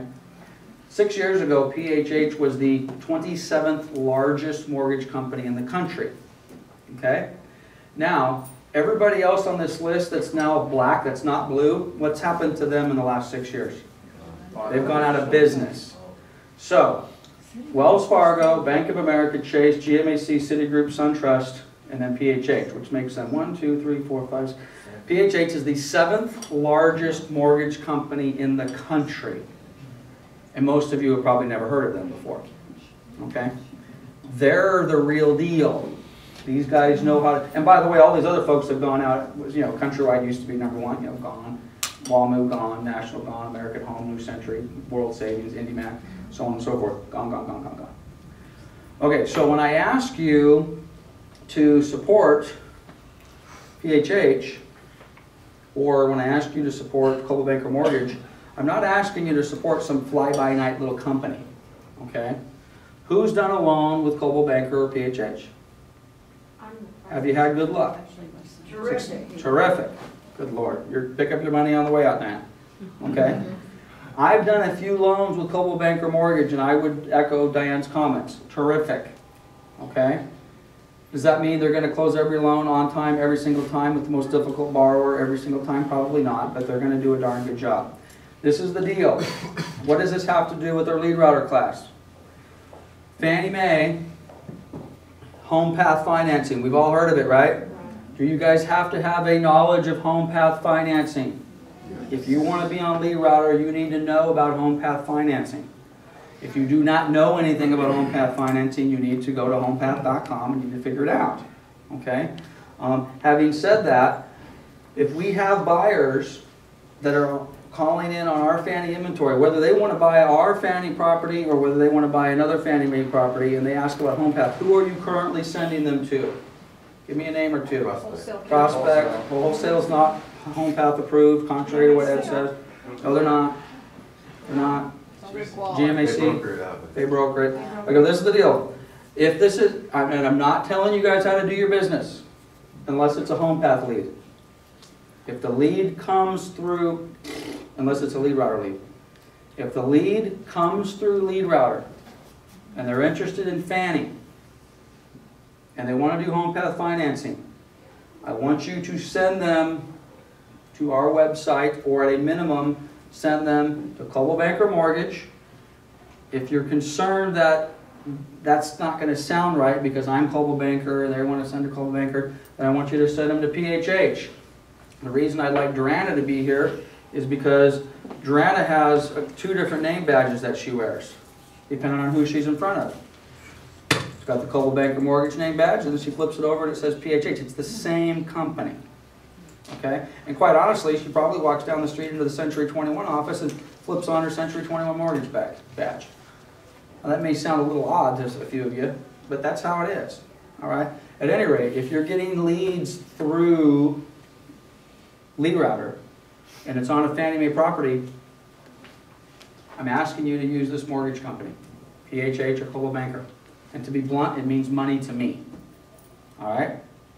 They're gonna, if we give them enough leads, there's going to be some marketing fees, which allows us to do additional things and put it back into the office. Now, not only do I want you to send them these leads, I would really, really, really like you to do it, have them go to our website and click on, hey, I want to go to PHH Mortgage. You click on the link. It's going to basically prompt the consumer to fill out a first name, last name, contact number, email. Even if you're doing that for them, you can put down in here Joe Smith, contact number, email, and then maybe under their last name put, you know, Stephen Amaya, which would tell me that Stephen Amaya put Joe Smith's name and phone number into the system, and you're sending them over to Durana or Rick or one of the other PHH folks. Okay? Check if you are human? Check if you are human, if you can't see that. Yeah, well, it's gonna require first name, last name, phone number, email, and that's, instead of having to type in those, you know, those funny letters, you know, we just check if you're human, which is crazy. Every time I see those funny letters, I don't know what the heck, there's at least one letter in there, I don't know what it says. Human, can't figure that one out. Check if you're human. As opposed to a computer going in and, Brian will explain the human thing. It just makes sure you're human. Could Brian put in a thing there under information that says your agent? We could. Put another line in here. Oh, to, like, who are Like you? this, or maybe just a small comment box. And a small comment box would be Shelley going in and putting in Sally Smith with the phone number and email, and a comment box saying, hey, Durana, I just put this person in, call them, or they're going to be calling you. The reason I want you to do this is because then I can track the leads. I can track who we're giving these to. And let me give you a little bit more, and if I sound like this is painful in my voice, it is. Chase, who knows we do business with Chase? Okay, we got a few hands in here. Every month, I get an email from the asset managers at Chase, and the email says, Lance, how many buyers did you push through to your Chase loan rep this month? And normally, I lie, and I say 6, or 2, or 3, and I have no way to quantify that, okay? Guess where the Chase business is going to go? It's going to go away from my office, and it's going to go to somebody else that's supporting the Chase loan rep. You need to know our inventory. When a call comes in, or when you're showing one of our Chase properties, which right now is, I don't know, probably 15%, maybe 10% of our overall inventory, the expectation is, whether you use them or not, okay, whether you end up using, our loan rep at Chase is Mario Martinez.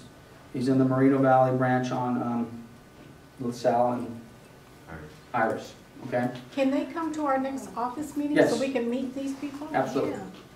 Yeah, well, they've actually been there. Mario's was in the office, I don't know, probably 2 months ago. Durana's been in there a couple, 3 times a week. She was in the back of the room.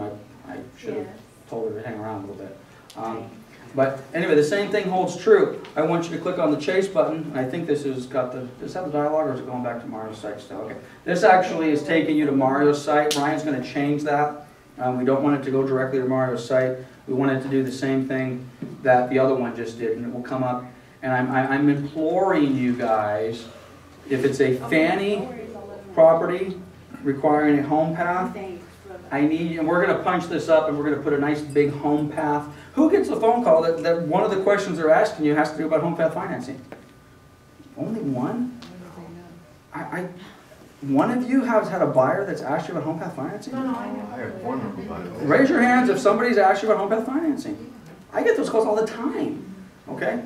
You need to give them a little snippet of information. Do not send them to homepath.com. Do not send them to homepath.com. Send them to our website, financing, get pre-qualified, and Brian's going to take this where it says home, you can't see that, it says Home Path Approved Lender. We're going to blow it up nice and big, and we're going to say feel free to pick 2 of the Home Path Approved lenders. Get pre-qualified there.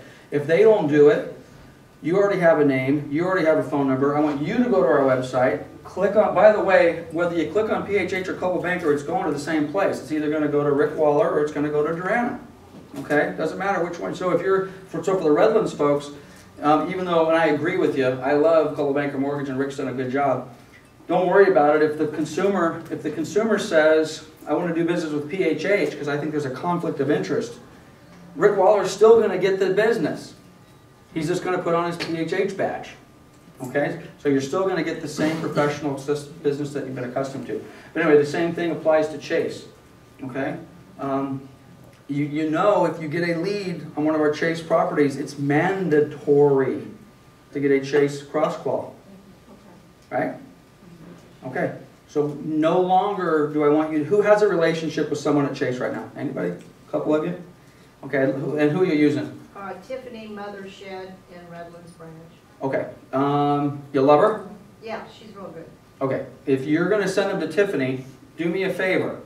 Still go in here, click on the button, put John Smith buyer. I sent him over to Tiffany. Okay? I know that's a pain in the butt, and I apologize. but it's good for the company. Basically what that's going to hopefully allow us to do is to pick up more Chase REOs, which means more sign calls and more buyers and more inventory and all the rest of that. Because the bottom line is if we're not going to do it, we will have no Chase REOs. Because Chase is adamant about giving the business, the REO business, to the offices that are supporting Chase. And the bottom line is you don't necessarily have to do loans with Chase. What they want to know is they want to know how many people did you send there. And then what I want to be able to do is I want to be able to send them a list. These are the 15 people, names and phone numbers and emails, these people we sent to Chase. If they didn't do loans with Chase, don't look at me. It's because your loan rep's no good or your program's no good. But at least I sent you the people. All right? Will you be cross-qualified on your Fannie Mae or Freddie Mac, will you be putting on the bottom cross-qualification with PHH mortgage? Not on the Fannies and Freddies. Fannies, well, Fannies, Or home Fannie- path. Or, I mean, home path. But they don't, the Fannie doesn't require it. I will tell you though, does Fannie Mae like to see, when Drew submits an offer that says, here's an offer on 123 Main Street, and they're not going to do a home path loan, but they've been approved with a home path approved lender, does Fannie Mae like that? I think they do. Now, Drew may say asset managers don't pay attention to anything I put in the comments, which is probably true. But you know, I can tell you this: if you get a pre-qual, and I don't want to disparage Ed at Wholesale Capital or anybody, because Ed's done a good job for us over a long period of time. But the asset managers, they don't recognize ABC Mortgage Company. Okay, they'll recognize PHH. And they'll recognize it because PHH is part of their home path approved stuff. Now, does that mean that they're going to like a PHH pre-qual over a Wells Fargo? Probably not. They're going to look at, they might like a PHH over a Bank of America. By the way, has anybody been able to get the elusive Bank of America pre-qual in the last 6 months? Do they even exist? We've got 2 people? I thought they were extinct. So, at any rate, and by the way, you see some other logos down here. You know, we're trying to develop a relationship with Caliber. B of A's on here for no other reason. We do have B of A. Same thing applies, by the way. We do have B of A properties. Does the B of A REO require a B of A cross-qual? Yes. Same thing. I want you to click on this link. Who's having trouble getting B of A cross-quals? Everybody's hands should go up if you're trying because they're hard to get. Okay? Well, you're not having a problem. Let me know who's giving them to you, and their link's going to go to them. Okay. But I want you to go, and then frankly, then you can blame it on me. You can sit back and say, the listing agent wasn't able to put me in contact with anybody at B of A that can get me a cross call. Because we're getting, I mean, Drew gets calls on every single B of A property, at least you have been, about I can't get a pre-qual from a B of A, I can't even get them to call me back. Okay? Check out one of those forms. I Which, edited it. oh, you edited it? By the way, we've got a little bit fancy-dancy web editing ability. Now, apparently Brian has edited the form. What is the name of any agent that you're working with? So I'm working with Stephen and Maya, I'm working with Shelley, I'm working with Jen, I'm working with Debbie, whoever you're working with. Or if you're putting it in yourself, if you're putting this lead in for the buyer, just put in, I inputted for the client, Selena, okay? Because I'm under no illusion that the clients are just going to love going to our website and filling out another form. I realize that's not going to happen, but we're trying to capture as much of that business as we can.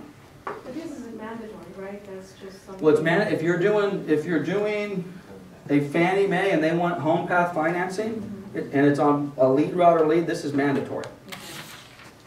Unless they have their own letter already. If they've already got a home path lender and they've used it, who has a relationship with one of the home path lenders? And I know Shelley said Wholesale Capital. Wholesale Capital, and I get it, and who's from Covina in the office? Tony at Supreme says he's home path approved. He's not home path approved. Ed at Wholesale Capital is not home path approved. What they're doing is they're brokering it out to somebody who is home path approved. Correspondent lenders. Correspondent lenders. 5 people on this. Right. Every single They've got to day. be on the list. Somebody mentioned they were doing business with Prospect. You know what? Prospect has done a good job on balance with the home path financing. I'd like to support Global Bank for Mortgage, to be honest with you, for selfish purposes. And they do a good job. I mean, Diane said, what word did you say? Excellent or? Excellent. Perfect, excellent, superb. They do a darn good job for us. So, Okay, so we're pushing an hour and a half. That's good. I pretty much covered, for the most part, I've covered what I wanted to talk about. So let me just recap here a little bit as it relates to the expectations. Next week, we're going to do our second one of these meetings. If you want to come, that's great. If you want to go back, we'll put the video on the website. If you wanted to replay what I said to make sure you heard it right the first time, feel free to watch it again. Feel free to call me. Feel free to text me. But more than likely, by the end of next week, your calls in Leadrouter should more than double, because half of the agents in the office won't be eligible anymore. Okay? Phase 2, it continued, and most of you, again, most of you do a good job. I mean, I'm gonna leave the names out, but most of the people in this room, I've seen you on Leadrouter, I've seen what you've done, you do a very good job. You have nothing to worry about. You should sleep very, very well tonight. Matter of fact, not only should you sleep well, you should be very happy, because you should ultimately end up with more business in your pocket at the end of the day. Now, like I said earlier, there's going to be phase 2 of this. And I would imagine within the next 30 to 60 days, probably close to half of the people that are on the approved list will be off the list. And I'm just basing that on my gut experience as to what we've done in the past. I see a couple heads nodding up and down. If you've spent on an administrative side, I'll call Bev out of the room. Bev, stand up, Bev. Bev works in Redlands. Most of you probably have never met her. Bev is one of our administrators and right-hand person over at Redlands. I saw her nodding up and down a little bit because Bev sees Leadrouter and sees these just red, massive sea of red every day. And we're just not calling the people back. And those people are going to come off the system. They're just going to come off. Or we're going to put them in a different bucket. So, at any rate, I think this is going to be a very good thing. At the end of the day, it should be more money for everybody in here because you're going to get more leads. I think it's going to be more company dollar. And ultimately, you know, Shelly, I keep pointing, or bringing Shelly into this. I've had this conversation with Shelly so many times in the last couple of years. And to be honest with you, I am now acting out of fear, to be completely honest with you. I'm really, this secret shopper thing going on, I'm really afraid that we're not going to handle these calls properly, and I can't afford that. So that's why if some of these decisions seem a little harsh and maybe kind of, a little contrary to, supporting some of the agents who need a little bit of help. And which, by the way, if you think you need some help, and you need to learn how to qualify the agents a little bit, and you need a little bit of sales training or whatever it happens to be, I'm going to use Chase as an example. Who knows Chase? Stand up. Look at this kid. Look at this kid. All right, turn around. Flip yourself around. Does this kid look like a real estate agent or a snowboarder? Okay? All right, you can sit down. This kid, and everything I'm going to say about you, I mean in the absolute most loving way. This kid has no business being in real estate. Okay? But you know what I love about him? He's like a lump of coal. And there's a diamond in this kid. And the best part about him, and I've told him this a couple, 3 times, he's fearless. This kid is fearless. He's out knocking on doors, asking people if they want to buy houses. It's amazing, right? When's the last time you were out knocking on doors? Yesterday. Yesterday. Who can say that in this room? 2 people.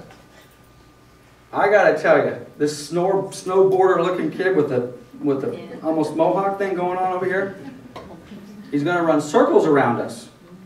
He's out knocking on doors yesterday. When's the last time you held an open house? Sunday. Who held an open house this past weekend? 3 of you. Okay?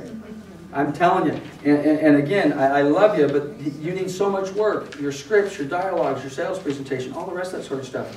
But he's fearless.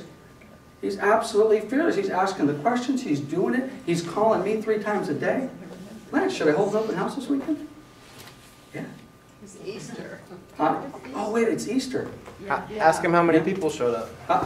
Who held an open house on Easter Sunday? Stand up. How many people showed up? How many people held an open house on Easter Sunday? This is the kid who did it. How many people do you have through on Easter? 10. And how long did you hold it open for? 2 hours. 2 hours. Why? He calls me, I love you. I need 150 of you. This kid calls me, I think on Friday night, and says, I'm gonna hold an open house this weekend. And I said, okay, great, but don't hold it open, or don't tell me you're gonna hold it open unless you're gonna hold it open, because I'm gonna talk to you on Monday, right? He calls me back 2 hours later and says, oh, I got dinner thing on Sunday at 1 o'clock, and I'm thinking, 1 o'clock on Sunday dinner, what's going on? And then we both reminded each other that it was Easter. You know what I said? I said, oh, come, it's Easter. Don't worry about it. I'm gonna let you off the hook. His reply back to me was, what if I did it in the morning? What if I did it like from 11 to 1? And I thought, do it, baby. If your wife's not going to beat you up and your family's not going to beat you up, and you can do that open house from 11 to 1 o'clock on Easter Sunday, you do it. He does it, he gets 10 people there. And his first 2 closings were Leadrouter, weren't they, or 3 now? Yeah. I don't know. No, I got the first one closed, and I have one more about to close. Right. So I apologize if I embarrassed you. But the only reason I bring Chase up is if you need some help and you're concerned about how you're going to fit into this new Leadrouter, or you're concerned about how do I stay with the technology, or I need help with the closing techniques, or I'm not closing enough, just ask for help.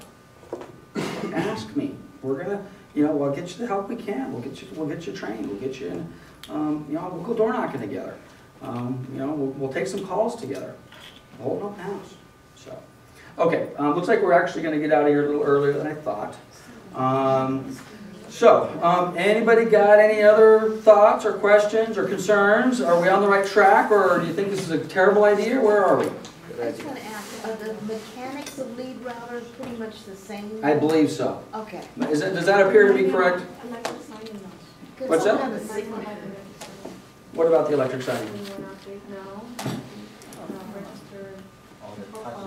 What are you talking about? I don't know what you're talking about. Yeah, I was trying to update my own needs and I couldn't because it wasn't allowed. Oh, okay, correct. If who has not been on the new Leadrouter yet? Everybody?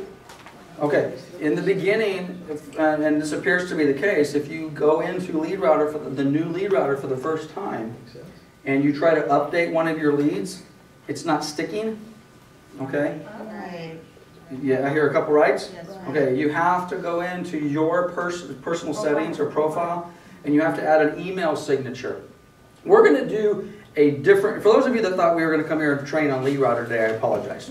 This was more of this is what we're going to do with Leadrouter as opposed to let's get trained on how to use Leadrouter. But you go into your personal settings, and there's an email signature. And you have to type in your name / sales associate and whatever you want to put in your email signature. Once you save your email signature, then it'll allow you to modify leads. And one of the main reasons it's asking you to do that, everyone's seen the drip campaigns, right?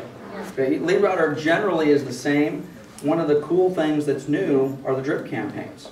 And the drip campaigns are designed, who's spent any time looking at those? A few of you like them? So-so? Or? Too much cool not. No, it's a couple bank of product. Okay, they're editable though, aren't they? Yeah. Well, they're editable. Okay, I hear a lot of chatter, but let me finish. Yeah, go ahead, Tony. I just had a question on Leadrouter and data. Is there an average number of leads today that an agent in our system would receive in a month, say? Well, part of the challenge is we have too many people that are grabbing leads that shouldn't. Okay, and I think this is going to help that. I tell you what the average number used to be. We used to get 50 to 70 leads a day, used to, okay? And then you parcel that out. There were agents that were getting 2 or 3 leads a day. Now, inventory is down, sign calls are down, leads are down. On average, on the buyer side right now, we probably get anywhere from 2 to 6 or 7 a day, okay? So, but when you partition that out between 150 agents, you might be 3 weeks before you get a call. The crazy part is I get a lot of agents that will say, I haven't gotten a lead in a long time. And then I'll talk to, Stephen, and Stephen's like, hey, I got 3 leads this weekend. Okay. When you pick up the phone, it's pretty important, okay? If you decide that you're not going to pick up the phone on the weekends or after 5 o'clock, the chances of you getting a lead diminishes greatly. And also your zip codes that you chose, Zip if codes. you limited yourself. Yep. All of us need to get in, take a look at your zip codes. Absolutely critical. If you only want Redlands leads, then you're going to be somewhat limited. right now. But one thing, and well, this will certainly apply to Redlands. We're running the newspaper ads in the Courier, not the Courier, in the fax. Those leads will only go to the Redlands office. Okay, matter of fact, I need to talk to the call center about that. You know, we're running ads in the Redlands Daily Fax. As those calls come through, they're only going to go to Redlands agents. Same thing with there's nobody from Claremont here, but we run ad in the Claremont Courier every week. It's just a little itty bitty ad, but nonetheless, those calls will only go to the Claremont agents. Why is that? Because it's a Claremont-driven ad, and Well, I get the Claremont, but for the Redlands, we're... it's a Redlands-driven ad. It is. Having said that, right now, where's most of our inventory right now? Huh? Did you say Kuiper? I'd say a significant chunk of our inventory right now is San Bernardino County, Yucaipa, Calamasa, Banning, Beaumont. You know, the large percentage of what we have actually is kind of weighted into the Redlands market right now, which should work a little bit to your advantage. Having said that, we haven't necessarily said you can't take a lead in Yucaipa. If you're got zip codes and you want to do Yucaipa, that's fine.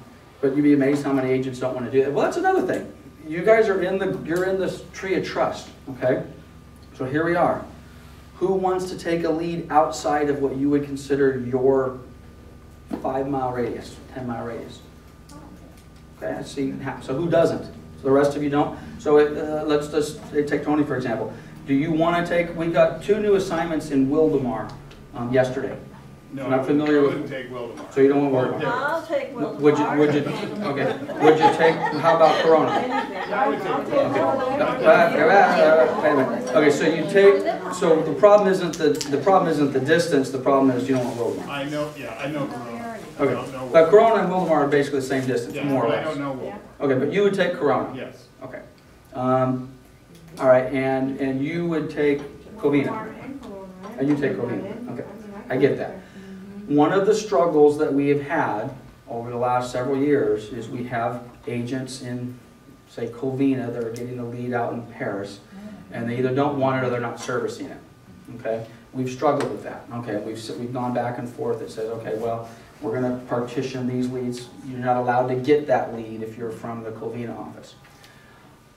To be honest, I don't have a problem with an agent in Covina taking a lead in Paris as long as they're going to service it. Okay. Having said that, if you want to service it, that's fine. If you don't service it, then don't take it, and then do what whoever was talking about, that Rose is about zip codes. Yeah, just Okay. Or delete them. I mean, the Claremont agents are notorious for this. Many of the Claremont agents, they don't want to lead unless it's in Claremont. And maybe many of the Redlands agents are that way as well. You can control that. So if you don't want those Wildemar leads, or you don't want anything outside of Redlands and Loma Linda and whatever, that's fine. That's your guys' individual choice, and you can take that. So, and that's one of the things that we're going to be playing with over the next 30, 60, 90 days. They can't control it. Oh, you can. Admin has to go. Okay, well, you can control it to the fact that you need to let us know. You need to let us know that I only want to work in this particular area. Does that mean you, since Shelley's no longer manager? Does that mean what? Yes. Tell you I'll have to since call you. Shelley's Yeah, no send me an longer- email, and then frankly, Anna will probably intercept that and fix that for you. Okay. Yeah. Which, by the way, there is a manager in the Moreno Valley office. Who's had a problem getting a hold of the manager this week? Thank you. You didn't try. Andre, raise your hand. If you need to you haven't tried. Have you had a problem getting a hold of me? Nobody calls me more than Chase. You have a problem getting a hold of me? What, you call me every day? Morning, noon, and night, right? You email me at least twice a day. Have I always returned them? Yeah. Send me a couple texts. Always return them? I love you, Andre, but I'm as available as anybody on the planet. You just have to try. Just call me. I thought you were in a meeting, so I didn't even try. I wasn't a meeting, and I was texting and emailing and Oh, okay. doing all sorts of fun stuff. So, at any rate, I honestly, guys, and I know maybe the tone of this is not really kind of upbeat, rah-rah. That's on purpose. This is serious business here. This meeting is not about getting you pumped up and going out there and getting excited, although I hope that's what you do. This meeting is about money. This is about, we all need more business, okay? I would love this room to be filled with 150 motivated agents under the Coldwell Banker umbrella. The sad truth is, we've got, how many people did we end up with, Anna? 36. And the sadder truth, and again, if you want to share this little bit of gossip with your associates when you get back to the office, how many people didn't even reply to the email, Anna? More than half, I think. More than, yeah, 75, 80, 100? I want to give them a second chance. Right. I don't even know what to do with that. You know, this is why if you're wondering why, if I do have kind of a serious tone to my voice and it's not rah-rah, to be honest with you, I'm kind of distressed. I'm a little bit distressed that there's only 38 people in this room instead of 158 people in this room. And I don't know what to do with your other associates. I really don't. We're going to talk about that. It's a tough deal. And if we're not, if you can't answer an email, wow, what makes you think I can return a phone call? You know? So, okay. One last thing, and this will take minutes. We have a Twitter handle. Okay, we made this announcement last week. And last week we had 4 followers. So far today, as of today, we have 17 followers. So we're doing significantly better. I still don't know, frankly, if I can't get an agent to respond to an email, I'm not so sure that Twitter is going to be the solution. Having said that, I would like all of you, this is a test, to follow us on Twitter. I don't know. How do you get into Which Twitter? means it's a test. It's a test. Who has a do we all have smartphones, by the way? Yeah. Raise your hand if you do, and again, yes, I'm putting you on the spot. If you do not have a smartphone, raise your hand. Okay, I'm telling you, guys, as soon as you can possibly save up enough money to go out and get an iPhone or a Droid or whatever, you need to do that. I don't know how you can do business on a non-smartphone anymore. Okay? Having said that, you have a smartphone, right, Pat? Yeah. So what do you do? Go to the App Store, download Twitter. Twitter. Make yourself a handle, Pat Realtor, whatever, and then follow me. And I'm going to send you out little tweets. And then what? Well, this is why I'd like to play with this. Honestly, this is really serious. I'm going to be serious about this. I'm trying to find my place in the world when it comes to social media. Right now, jury's out on Facebook for me, guys. I know there's a lot of big Facebook users on here, and everyone's telling me I'm making money on Facebook. I still don't get it from a business use standpoint. And I'm sure there's many of you in the room that can tell me that you're missing it and I need to be more engaged. I understand that. Twitter, I've been trying to figure out, other than following Britney Spears or Howard Stern or some stars, I don't get the whole Twitter thing. But frankly, Chris Leeper said something about Twitter about 2 months ago, and I'm like, okay, I guess I got to get with it. I've had a Twitter handle, I'm Lance_Martin or something like that, for like 3 years. I've never looked at it, never did anything with it. So then before our meeting 2 weeks ago, I thought, maybe there's a use for Twitter. And the use could be the following. We have our handle is @CB Newsfeed. That's us. So @CB Coldwell Banker Newsfeed. NEWSFEED. Which I'm told is really cool. How in the world did I get that? I have a feeling Coldwell Banker Corporate's going to come to me soon and say, you better give us that Twitter handle because they're going to want to use it. But this is the use that I think I have for Twitter. Everybody on the Leadrouter team, or everybody in the office, is forced, I've been told, I haven't made this mandatory yet, but I've been told I should just make it mandatory. I should make it mandatory that everybody on Leadrouter have a Twitter handle, and everybody on Leadrouter follow @CB Newsfeed for the following reasons. I do a little tweet. New property on 123 Main Street, Fannie Mae, tweet. It now ends up on all of your phones, and you can take a look at it, and you can say, oh, there's a new REO assignment on Main Street, Marina Valley. Or I could do a quick tweet, price reduction on 123 Main Street, or property just fell out on 123 Main Street, or we just heard that the property on 123 Main Street will only go cash, it won't go FHA. And I could just kind of tweet all this little stuff out. And like, what's the property that we finally decided we only go cash? The Fannie Mae property that we said only will go cash. Oakland? Palm. East Palm and Redlands. Who knows that the property at East Palm and Redlands will only qualify cash? 3 of you. Who's got a phone call on that property before? A couple, okay, so at least 5 of you did not know that that property will not qualify for FHA or VA or conventional. Or home path, because there's no home path on it. It is home path. Regular home path needs to come off. They won't do it. They won't do it. They won't do it. Renovation? Who won't do it? The asset manager told me 3 days ago, cash only. It's the only thing we can do. Okay? How nice would it have been if I could have just sent a little tweet that says, hey, for those of you that are following East Palm, it only goes cash. You know instantly. I think there's a problem with that, though. What's the problem? Because people that are a little more advanced than the Twitter thing are following multiple people. So for me to see that tweet, I have to make sure that none of the other 1,000 people that are on my system, Okay. you have to scroll through and find Are you getting one. that many tweets a day? Yeah. I didn't realize how many there were either. I didn't even look at it. Yeah. You look at people that are like 3,000 people following, and you're following a couple And thousand. so you're getting how many? You're getting 1,000 tweets a day? No, not particularly, but yeah, over 100. There are Then people maybe- that'll post every time they sneeze, they'll post that, and that'll And drown out everything right. else. Well, even CNN News, they post things like Okay. 10 times a Well, day. then maybe you need to get a different Twitter handle. You need to get a Chris, No. a CB Chris Twitter handle, and then I don't know. Right. Like I said, I'm trying, okay, based on what Chris said, Twitter's useless to me. I'm trying to find a use for it. I'm not a fan of it. How about the Use inventory Facebook. list? Use Facebook because you can. Everyone has Facebook. Well, what about the inventory? Who does not have Facebook in here? Who has Facebook but thinks it's useless and never uses it? Well, I don't use anything personal. I have Facebook. Nothing personal? No, it's only Nothing but personal. I don't want somebody knowing You shit can about my generate a family. business You can I control. do business. They can control, anyway. All right, so apparently Twitter's useless. Who needs the Okay. technology? Let's go back to the more elementary business tool called email. Okay? The more elementary business tool called email. 100 people that work for us didn't respond to an email inviting them to this meeting. I don't know what to say. You know, Anna got in trouble for, a couple of people called and complained About because she replying? found that email, the Yeah. RSVP means that you call back. Right. That's why she puts it on Right. there.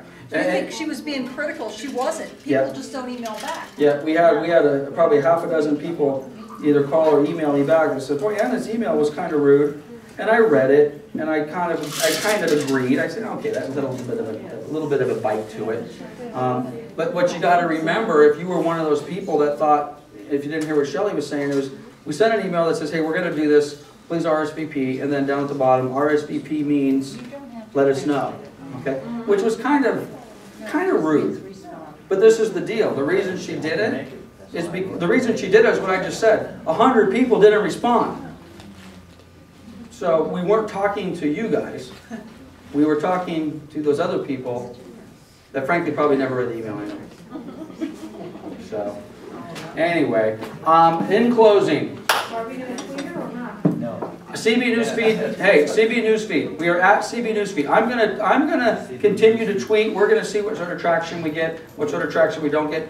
If what Chris says is accurate, and I have no reason to believe it's not, I can see how that can be a challenge. If you're getting a million feeds, and then again, then it is completely useless to me.